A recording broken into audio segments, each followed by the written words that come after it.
So let's go for the first conventional source of energy, which is firewood. Can you see this lady?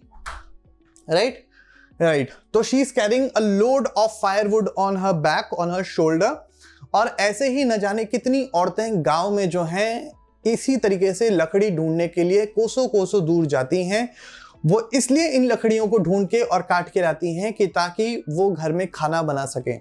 हर जगह LPG, हर जगह जो आपके petroleum gas है, जो fuel है, वो आपको उपलब्ध नहीं होता है। इसके लिए these ladies they travel a lot just to find this firewood. But can you imagine कि इसका बहुत अच्छा एनवायरनमेंट के ऊपर इंपैक्ट पड़ेगा। एक तो आप फॉरेस्ट काट रहे हो, डिफॉरेस्टेशन कर रहे हो, और आप डिफॉरेस्टेशन करेंगे तो मुझे आपको बताने की जरूरत नहीं है कि डिफॉरेस्टेशन से कितने सारे नेगेटिव कॉन्सिक्वेंसेस होंगे। इतना ही नहीं, एनवायरनमेंट के ऊपर जो नेगेटिव इंपैक्ट पड़ेगा सो पड़ेगा। इसके अलावा जब वो घर में वापस आएंगी और उस लकड़ी से वो आग जलाएंगे तो सोचो कि उनके घर में जो छोटे बच्चे हैं या फिर वो जो खुद हैं, उनके लंग्स के ऊपर, उनकी आइज के ऊपर कितना ज्यादा हेल्थ हैजार्डस होगा। इन्हीं सारी चीजों के चलते हुए आज कि जो बीजेपी गवर्नमेंट है, इन्होंने 2015 में एक पहल स्कीम लेके आए थे। Although this is not given in your text book, I am just giving you extra information. ये पहल स्कीम आई थी और इस पहल स्कीम के जरिए इन ऐसी न जाने कितनी लेडीज को हेल्प करने की कोशिश की गई थी भारत सरकार के द्वारा।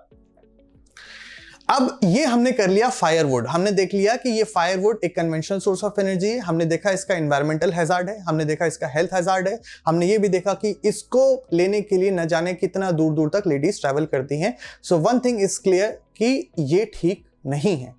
But the hard fact is कि आज भी बहुत सारे एरियाज में, इंडिया में, दूर दराज गाँव में आज भी ये प्रैक्टिस कैरी ऑन की जा रही है, और विच इज नॉट राइट। हम लोगों को ग्रास रूट पे जाके इन लोगों में अवेयरनेस फैलानी पड़ेगी।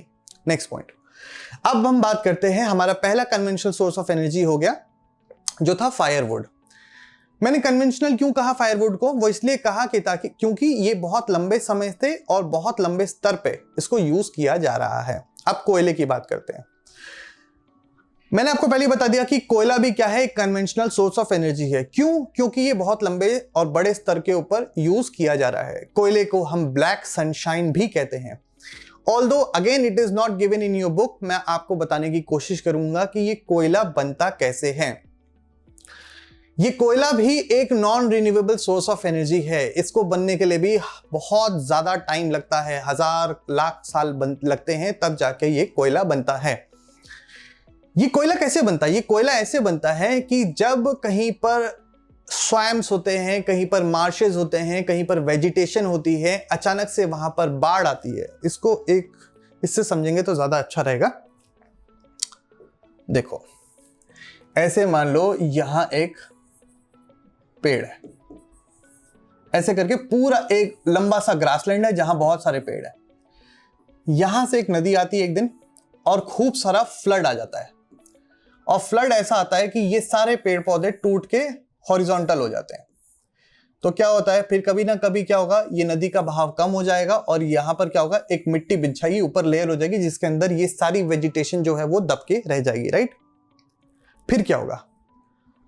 फिर ऐसे ही कभी ना कभी साल, 10 साल, 50 साल में बाढ़ आती रहेगी और लेयर पे लेयर बनती रहेगी और ऐसे करके होता रहेगा। कुल मिला के जनरल जो व्यू होता है, जनरल जो रूल होता है वो ये होता है कि जब एक लिविंग ऑर्गेनिज्म मरता है तो उस पर डिकम्पोजर एक्ट करते हैं। फॉर एग्जाम्पल, अगर आज जाते हुए, भगवान की ऐसा ना करे, बट अगर मेरी डेथ हो जाती है गाड़ी में, तो उसमें क्या होगा कि जब मैं मरूंगा और अगर मेरी बॉडी वहां पर लग जाती है, जमीन पे रह जाती है, तो वो डिकम्पोजर्स उस पर एक्ट करेंगे और उसे डिकम्पोज कर देंगे। बट अगर किसी कंडीशन में ऐसा हुआ कि डिकम्पोजर ने बॉडी पे एक्ट नहीं किया, तो फिर वो क्या होगा, 1000 मिलियन साल के बाद वो फॉसिल्ड हो जाएगी। और ऐसे ही ये जो ग्रीन वेजिटेशन थी ये फॉसिल्ड हो गई, क्योंकि इस पे डिकम्पोजर ने एक्ट नहीं किया। अब इन्होंने एक्ट नहीं किया तो क्या हुआ, ये फॉसिल्ड हो गई, और ये फॉसिल बन के 1000 मिलियन साल बाद क्या बनेगी, ये कोयला बन जाएगा। तो कुल मिला के ये पेड़ पौधे ही हैं जो कि कोयले के फॉर्म में बन जाते हैं जब इनको डिकम्पोज नहीं किया जाता, और ये क्या हो जाते हैं, फॉसिल्ड हो जाते हैं। इनको ब्लैक सनशाइन कहते हैं। और आपको पता है कि आज भी इंडिया में 70% जो इलेक्ट्रिसिटी है वो थर्मल पावर से ही जनरेट होती है।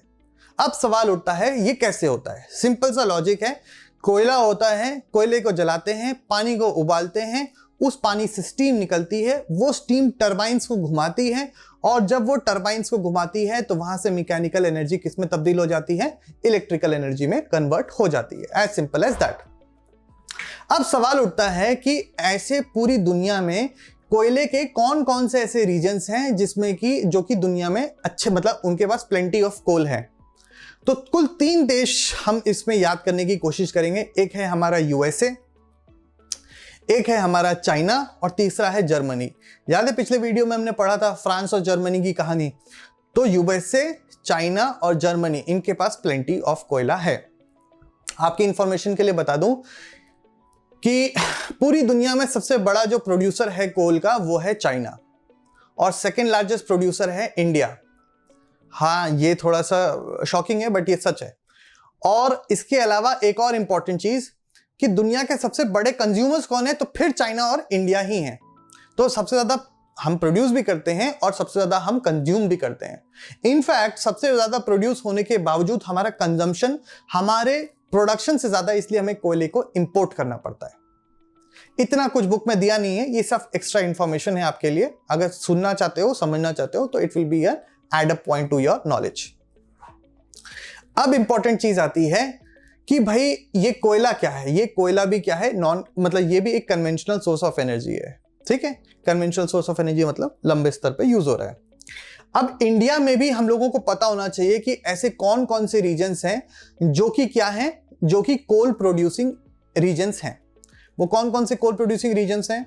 ज्यादातर जो छोटा नागपुर प्लेटो में, यानी छोटा नागपुर प्लेटो का है, ये आपको पता लगाना है। तो छोटा नागपुर प्लेटो जो कि ईस्ट तरफ है, इतना मैं आपको एग्जांपल दे सकता हूं। 4 स्टेट्स में मेजरली ये फैला हुआ है। तो वहां पर ये कोयले का अच्छा खासा भरमार आपको देखने को मिलेगा, खास करके झारखंड वाला एरिया। झारखंड में भी 4 रीजन्स हैं, एक रानीगंज, झरिया, धनबाद और बोकारो। रानीगंज, झरिया, धनबाद और बोकारो। अब यूपीएससी वालों के लिए एक बात पूछते हैं, अक्सर क्वेश्चन ही आ सकता है कि ये रानीगंज कहां पर है, झारखंड में ही है या वेस्ट बंगाल में है या कहां है? तो ये जो कोल फील्ड है ये दोनों स्टेट्स में फैला हुआ है, वेस्ट बंगाल में भी है और झारखंड में भी है। This is how the questions can come. और लोअर लेवल जो कॉम्पिटिटिव एग्जाम्स होते हैं, सबऑर्डिनेट वाले जो होते हैं, उनके लिए जो है आपको मैं बता दूं कि ब्लैक सनशाइन पूछ सकते हैं आपसे क्या है। तो ब्लैक सनशाइन कौन है? ब्लैक सनशाइन आपका बरीड सनशाइन है। मेरे ख्याल से ये ब्लैक सनशाइन नहीं, ये बरीड सनशाइन है। मेरे को लगता है इसमें थोड़ा कुछ मिस्टेक हुई है। ये बरीड सनशाइन है, ये बरीड सनशाइन है जो कि जिसको कि हम कोयला बोलते हैं। इसको प्लीज देख लेना, ये बरीड सनशाइन है। इसको हम डबल क्रॉस अभी यहीं पे कर लेंगे, चेक कर लेते हैं। कोयला इसमें नहीं है।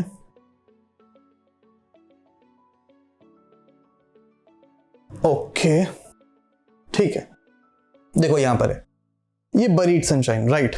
तो मैंने आपको जैसे बताया ये बरीड सनशाइन है, इट्स अ टाइपिंग एरर, तो आप उसको करेक्ट कर लेना, ठीक है। इसके बाद हम next conventional source of energy के बारे में बात करेंगे, विच इज पेट्रोलियम, और उसके बाद हम बात करेंगे नेचुरल गैस की। पेट्रोलियम को समझने से पहले मैं आपको उसका शाब्दिक अर्थ बता देता हूं। Petra plus oleum. पेट्रा मतलब होता है रॉक और ओलियम मतलब है ऑयल। पेट्रोलियम मतलब हो गया रॉक ऑयल। आपको समझ में आ गया? सो जिस तरीके से जब लिविंग ऑर्गेनिजम्स में जो वेजिटेशन और प्लांट्स जो जब मरते हैं तो वो कोयले में तब्दील हो जाते हैं जब वो फॉसिल्ड हो जाते हैं, यानी डिकम्पोज नहीं होते, वैसे ही जब जानवर जो हैं, एनिमल्स और ह्यूमन बींग्स, जब वो मरते हैं और उनके मरने के बाद वो डिकम्पोज नहीं होके फॉसिल्ड हो जाते हैं, तो वो तब्दील होते हैं किसमें? इसी पेट्रोलियम में। मतलब आज जो गाड़ी का पेट्रोल में आप चला के एक जगह से दूसरी जगह जा रहे हैं, वो कभी ना कभी कोई जानवर रहा होगा जो कि अब फॉसिल्ड हो गया है, और फॉसिल्ड होके वो तेल बन के आपकी गाड़ी में भाग रहा है, गाड़ी में दौड़ रहा है, ठीक है। सो क्रूड ऑयल। सो मैं आपको बता दूं कि जो ऑयल, जो ब्लैक ऑयल आपको मिलता है ड्रिलिंग करके, वो पहले एक ब्लैक ऑयल होता है जिसे कि हम बोलते हैं क्रूड ऑयल।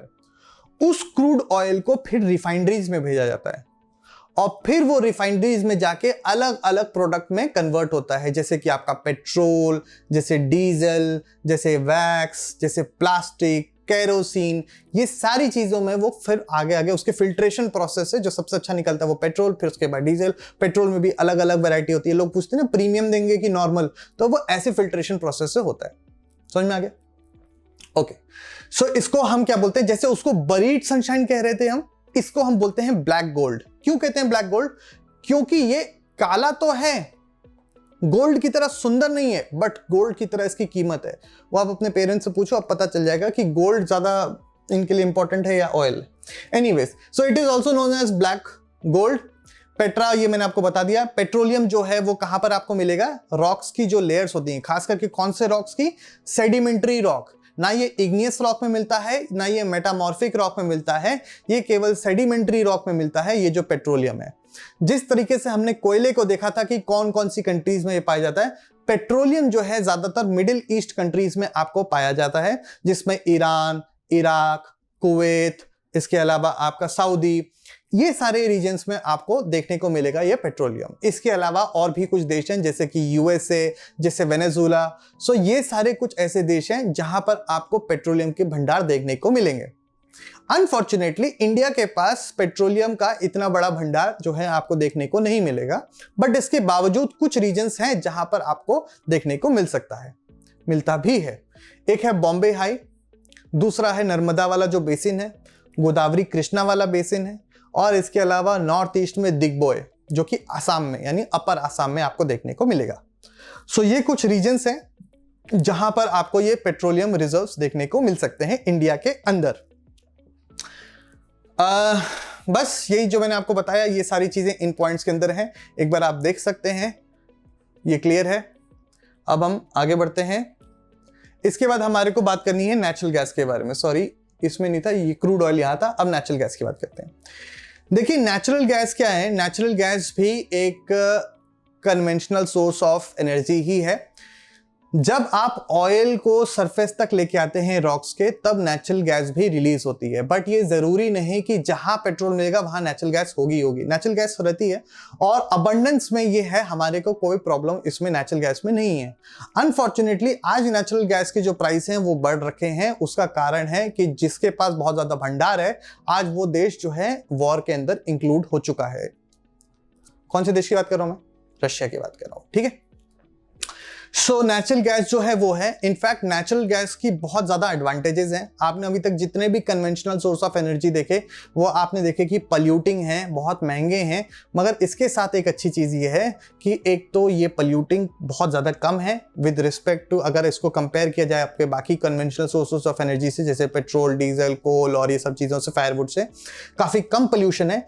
इनफैक्ट इसका जो कार्बन डाइऑक्साइड एमिशन है वो भी काफी कम है। अक्सर लोग समझ लेते हैं कि कार्बन डाइऑक्साइड एक पॉल्यूटेंट है। नहीं, कार्बन डाइऑक्साइड एक पॉल्यूटेंट नहीं है, उसको इनहेल करके कोई प्रॉब्लम, मतलब carbon dioxide is not a pollutant, ठीक है। So pollution and carbon dioxide raise, these are two different things. So it is found with the petroleum and is released when crude oil is brought to the surface. This we have already understood. इसको हम variety of use में ला सकते हैं, ये मैंने आपको बताया था। ये ना ही केवल आपके डोमेस्टिक पर्पस में, बल्कि ट्रांसपोर्टेशन में, इंडस्ट्रियल पर्पसेस के लिए इनका वैरायटी ऑफ यूज हो सकता है, ये भी मैंने आपको बताया। ये रिलेटिवली क्लीन फ्यूल है और इसके डाइवर्स यूजेस हैं, ये भी बता दिया मैंने आपको। इसको पावर सेक्टर में यूज किया जाता है इलेक्ट्रिसिटी जनरेट करने के लिए, डोमेस्टिक पर्पसेस में यूज किया जाता है कुकिंग और हीटिंग के लिए। आपने एलपीजी का नाम सुना होगा, राइट? आपने पीएनजी का भी नाम सुना होगा, राइट? तो वो सब क्या है? वो है पाइप्ड नेचुरल गैस। मतलब जब सिलेंडर के माध्यम से ना जाके पाइप के माध्यम से आपके यहाँ गैस पहुंचती है, जिसको आप अपने स्टोव में यूज करते हो और उससे आग जलाते हो, उसको हम बोलते हैं पीएनजी, यानी piped natural gas. Some major reserves in India, और इंडिया में मेजर रिजर्व्स कौन से होंगे? एक सिंपल सा लॉजिक अप्लाई करो, जहां पर पेट्रोल होगा वहां पर वो भी होगा, वही बॉम्बे हाई, वही नर्मदा बेसिन, वही गोदावरी कृष्णा जो क्या बोलते हैं बेसिन है वहां पर। इसके अलावा एक इंपॉर्टेंट स्टेट है जो कि यूपीएससी में पूछा जा सकता है या किसी और एग्जाम में, त्रिपुरा। त्रिपुरा एक स्पेशल अक्वायर कर लेता है। त्रिपुरा एक स्टेट है जहां पे नेचुरल गैस के रिजर्व्स पाए जाते हैं। इसके अलावा नेचुरल गैस अबंडेंट में है, लेस पॉल्यूटिंग है, और एक डेटा दे रखा है जो कि आप अपने एसेज में और जो सब्जेक्टिव आंसर्स है उसमें यूज कर सकते हो कि नेचुरल गैस जो है वो हाइड्रोकार्बन जो है वो लीस्ट पोल्यूटिंग हाइड्रोकार्बन है, और वो क्या करता है, जितना कार्बन डाइऑक्साइड एमिशन बाकी पेट्रोल करते हैं उसका केवल आधा, अगर 10 वो करता है तो 5 ये करता है। इसके अलावा जो पोल्यूटेंट वो रिलीज करते हैं, जो कोयला पोल्यूटेंट रिलीज करता है उसका केवल 1/10 ये पोल्यूटेंट उसको रिलीज करता है। मतलब काफी क्लीन फ्यूल है। ठीक है, अब हम बात करेंगे हाइडल पावर की। अब हाइडल पावर भी क्या है, एक कन्वेंशनल सोर्स ऑफ एनर्जी है, क्योंकि अब बहुत ज़माना बीत गया है। अब सब लोगों को पता चल चुका है कि बहते हुए पानी के काइनेटिक एनर्जी से मैकेनिकल एनर्जी और फिर इलेक्ट्रिक एनर्जी में कैसे कन्वर्ट करना है, अपने पावर को यूज़ करना है, वो अब ऑलमोस्ट सारे कंट्रीज़ को पता चल चुका है। ये कैसे होता है, एक सिंपल सा लॉजिक है इसमें। देखो इसको देखो, ये आपकी एनसीईआरटी का ही डायग्राम है, मैं चाहता था कि आप कनेक्ट करो इससे। तो इसमें क्या होता है, इस तरीके से नदी के पानी को रोक दिया जाता है, उसके बहाव को रोक दिया जाता है, स्टोर किया जाता है कि ताकि अगर कभी सूखा पड़ा, इसके बहुत सारे मतलब पर्पसेस होते हैं। इसमें क्या होता है कि इस पानी को स्टोर कर दिया जाता है। जो प्राइम पर्पस है उसको भी डिस्कस करते हैं बाद में, दूसरी चीजें दे। तो यहां पर इन्होंने क्या किया, पानी के बहाव को रोक दिया, स्टोर करके रख दिया। अब क्या होगा कि ये यहाँ पे गेट्स लगे रहते हैं, ये गेट्स होते हैं। अब उसके बाद क्या होता है, इन गेट्स को खोला जाता है और अचानक से ऊपर से नीचे तक पानी को गिराया जाता है। जब पानी ऊपर से नीचे तक गिरता है तो इसके अंदर रहती है ये टरबाइंस, आप देख रहे हैं राइट। तो ये टरबाइंस घूमना शुरू करेंगे। जब ये टरबाइंस घूमना शुरू करेंगी तो मैकेनिकल एनर्जी बनेगी। जब मैकेनिकल एनर्जी बनेगी तो उसके बाद उसको जनरेटर से कनेक्ट करके इलेक्ट्रिक एनर्जी, और उसके बाद यहां से इलेक्ट्रिक एनर्जी फिर उसके माध्यम से सबकी सप्लाई बनेगी। बट इस तरीके की जो हाइडल एनर्जी, जो पावर प्लांट्स होते हैं, उनको केवल इसी के लिए यूज नहीं किया जाता, उसको मल्टीपर्पज यूज किया जाता है। फॉर एग्जांपल फ्लड्स को कंट्रोल करने के लिए, इसके अलावा स्ट्रैटेजिक यूज करने के लिए, मतलब अगर कभी मान लो कि पानी की कमी हो गई उसके लिए। इसके अलावा जो पानी एक बार टरबाइन घुमा दिया, ये पानी जो यहाँ पर निकला उसको इरिगेशन फील्ड्स में चैनलाइज कर दिया जाता है, वो एग्रीकल्चर के काम में आता है। इसी रीजन के वजह से इसको बोलते हैं मल्टीपर्पज हाइडल पावर प्रोजेक्ट्स। ठीक है, इसके अलावा हमारे को देखना पड़ेगा कि कौन कौन से देश हैं दुनिया में जो कि मतलब इसके लिए काफी ज्यादा काफ़ी अबंडेंस है इनके यहाँ ये हाइडल पावर प्रोजेक्ट्स के। तो उसमें आपको बता दूं कि नॉर्वे जो है वो पहला देश था। Again a question, potential question. Norway जो है नॉर्वे पहला कंट्री था जिसने क्या बनाया था, जिसने कि हाइडल इलेक्ट्रिसिटी डेवलप करी थी। एक हो गया आपका नॉर्वे, दूसरी तरफ आप साउथ अमेरिका में ब्राज़ील ले लो। ब्राज़ील में भी काफ़ी ज़्यादा अपॉर्चुनिटी है हाइडल पावर प्रोजेक्ट्स की। इनफैक्ट चाइना, आपने अक्सर सुना होगा कि वो कभी ना किसी पे नदी पे डैम बना देता है, जिसकी वजह से जो लोअर कोर्स में नदी के देश बचते हैं उनको प्रॉब्लम नजर आती है। वही चीज होगी। Norway was the first nation to develop hydro electricity. Major hydel power nations are Norway, Brazil, Paraguay and China. कुछ इंडिया में भी है, भाखड़ा नंगल, नागार्जुना, दामोदर वैली प्रोजेक्ट्स। ये जितने भी नाम इंडिया वाले जो हैं उनको आपको पता होना चाहिए कि ये किस नदी के ऊपर बेस्ड हैं और ये कौन से स्टेट के अंदर हैं। वो जब हम क्वेश्चन आंसर्स करेंगे वहां पर तब हम करेंगे इसको।